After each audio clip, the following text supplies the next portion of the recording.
నభూతో నా భవిష్యత్ కేవలం 9% VAతో మన మర్రి గోల్డ్ అండ్ డైమండ్స్ లో నక్షి మేళా.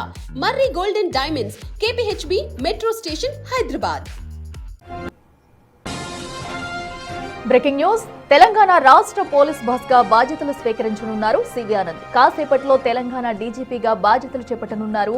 IPS 1991 బ్యాచ్కు చెందిన సివి ఆనంద్ గతంలో హైదరాబాద్ నగర పోలీస్ కమిషనర్ గా, ట్రాఫిక్ కమిషనర్ గా, సైబరాబాద్ కమిషనర్ గా సేవలు అందించారు. అలాగే హోంశాఖ ప్రత్యేక ప్రధాన కార్యదర్శిగా విస్తృతమైన సేవలు అందించిన అనుభవం సివి ఆనంద్ కు ఉంది.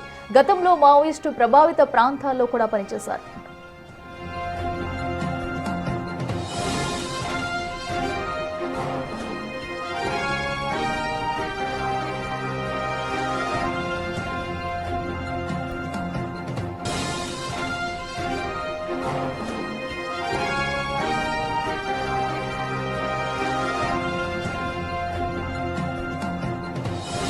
ఆనంద్ తన సర్వీస్ ఆరంభంలో వరంగల్, ఆదిలాబాద్, నిజామాబాద్ జిల్లాలో ASP, SPగా పనిచేశారు. మావోయిస్టు ప్రభావిత ప్రాంతాల్లో పనిచేసినప్పుడు చాలా సమస్యలను ఎదుర్కొన్నారు.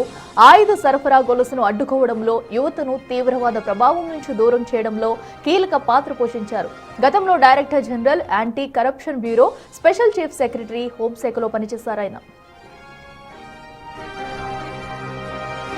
ఈ చలాన్, స్పీడ్ గన్స్, రివర్సిబుల్ లేన్లు, ప్రీ లిఫ్ట్ లాంటి పద్ధతులను ప్రవేశపెట్టారు సివి ఆనంద్. సైబరాబాద్ లో CCTV, IT ఆధారిత policing, she teams, she shuttles లాంటి మహిళా భద్రతా కార్యక్రమాలను ప్రారంభించారు.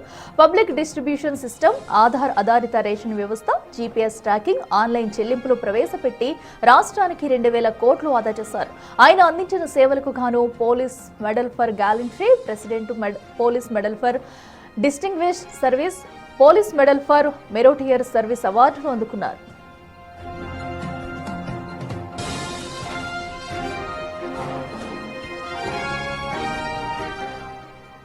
మరింత సమాచారం మా ప్రతినిధి రాణా లైవ్ లో అందిస్తారు. రాణా, చెప్పండి, మరి కాసేపట్లో కూడా డీజీపీగా సివి ఆనంద్ అయితే బాధ్యతలు చేపట్టనున్నారు. సో ఏంటి, తన వ్యవస్థను ఇప్పటి వరకు కూడా చాలా ఏళ్లుగా కూడా సర్వీసెస్ అందించి ఉంచారు. సో ఇప్పటి నుంచి ఎలాంటి మార్పులు ఉండబోతున్నాయి అనుకోవచ్చు? అప్డేట్స్ ఏంటి? ఎందుకంటే సాధారణంగా సివి ఆనంద్ గురించి ఎవరితో మాట్లాడినా కూడా ఆయన మంచి క్రికెటర్తో పాటు మంచి అడ్మినిస్ట్రేటర్. ఎందుకంటే పోలీస్ ఆఫీసర్గా ఆయన చేసినటువంటి సేవలు చాలా అమోఘమైనవి చెప్తుంటారు. ఎందుకంటే అంత ప్రొఫెషనలిజం అనేది ఆయన వృత్తిలో చూపిస్తూ ఉంటారు. ఎందుకంటే ఏదైనా ఒక కేసు టేకప్ చేస్తే దాన్ని అంతు చేసేంత వరకు కూడా ఆయన వదిలిపెట్టరు. ఎందుకంటే ఆయన సర్వీసులు అతిపెద్ద స్కామ్లతో కూడా బయటపెట్టిన సందర్భం. గతంలో 2000 ప్రాంతంలో కృషి బ్యాంకు సంబంధించినటువంటి అంశాన్ని తెరపైకి తీసుకొచ్చింది. కృషి బ్యాంకు ఓనర్ని పట్టుకోవడంలో కూడా కీలక పాత్ర ఆయన పోషించారు. తర్వాత సైబరాబాద్ కమిషనర్గా పనిచేసినటువంటి సందర్భంలో కూడా ఈ సైబరాబాద్ కమిషనర్ పరిధిలో అప్పట్లో ట్రాఫిక్ కష్టాలు అనేది చాలా ఎక్కువగా ఉండేటివి.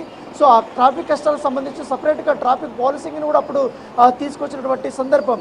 సో దాంతోపాటు ఎక్కడ చూసినా అంటే ఏ హోదాలో ఉన్నా కూడా తన మార్క్ అనేది సివి ఆనంద్ చూపిస్తూనే ఉంటారు. సో ఇవాళ ఆయన డీజీపీగా కూడా ప్రమాణ స్వీకారం చేయబోతున్నారు. కాబట్టి కాసేపట్లో ఆయన ఇంకా సరికొత్తగా అంటే లా అండ్ ఆర్డర్ విషయంలో కానీ, లేకపోతే డ్రగ్స్ సంబంధించిన విషయంలో కానీ, లేకపోతే హ్యూమన్ ట్రాఫికింగ్ విషయంలో కానీ అన్ని కేసులు, మహిళలకు సంబంధించిన కేసులపైన కూడా ప్రత్యేకమైనటువంటి దృష్టి అయితే పెట్టకపోతున్నారు. ఎందుకంటే సివి ఆనంద్ తన టీం అనేది చాలా స్పెషల్గా ఉండబోతుంది. సో మొదటి నుంచి కూడా చాలా అగ్రెసివ్గా ఉన్నటువంటి టీంని ఆయన సెలెక్ట్ చేసుకుంటారు. ఎందుకంటే చాలా హానెస్ట్ ఆఫీసర్లతో కూడా ఆయన సెలెక్ట్ చేసుకున్నటువంటి సందర్భం ఉంది. ఎందుకంటే దాని తగ్గట్టుగానే ఫలితాలు కూడా వస్తున్నటువంటి పరిస్థితి. సో ఆయన చేసినటువంటి సేవలు మామూలు కాదు. దాంతోపాటు కేంద్ర సర్వీసుల్లో కూడా ఆయన పనిచేశారు.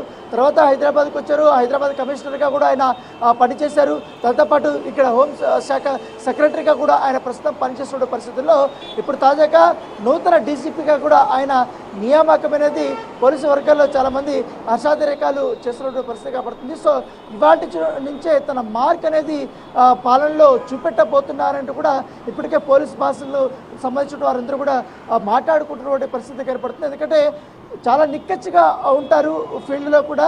సో దాంతో కూడా ఎక్కువ ఇవాళ హైదరాబాద్లో ఎక్కువగా ఈ సీసీ కెమెరాల యొక్క పెరుగుదల కానీ, లేకపోతే ట్రాఫిక్ సంబంధించిన అంశంలో కానీ దాన్ని సమూల మార్పులు తీసుకురావడంలో కానీ సివి ఆనంద్ పాత్ర అనేది చాలా కీలకము. దాంతోపాటు గతంలో కూడా ఆయన మావోయిస్టులకు సంబంధించినటువంటి ప్రాంతాల్లో కూడా పనిచేసినటువంటి అనుభవం కూడా ఉంది కాబట్టి అప్పట్లో ఆయన ఈ మావోయిస్టులకు సంబంధించినటువంటి ఎవరు ఇన్ఫార్మర్స్ ఎవరుతుంటారో వాళ్ళని కనుగొనడం కానీ లేకపోతే వాళ్ళని అరెస్ట్ చేసిన తర్వాత వాళ్ళని సన్మార్గంలో పెట్టడంలో కానీ చాలా కీలక పాత్ర పోషించారు. అప్పట్లో కొంతమంది కీలకమైన నాయకుల యొక్క సమాచారాన్ని కూడా ఆయన సేకరించిన పరిస్థితి అప్పుడు ఇంటెలిజెన్స్ వ్యవస్థలో కూడా ఆయన పనిచేసినటువంటి సందర్భం అయితే కనపడుతుంది.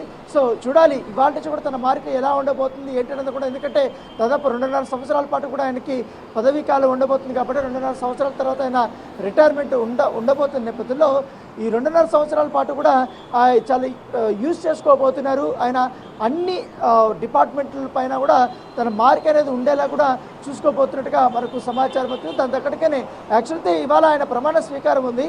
మామూలుగా అయితే ఒక డీజీపీ ప్రమాణ స్వీకారం చేస్తున్నప్పుడు ఆటోమేటిక్గా జిల్లాల నుంచి కూడా ఎస్పీలు వస్తుంటారు.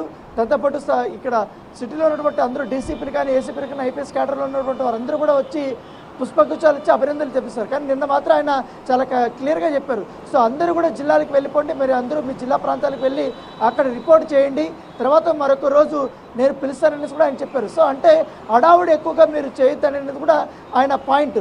సో ఈ నేపథ్యంలో ఇవాళ నుంచి కూడా తను ఏం చేయబోతున్నారు ఏంటనేది కూడా 12 గంటలకి ఒక ప్రెస్ మీట్ పెట్టబోతున్నారు.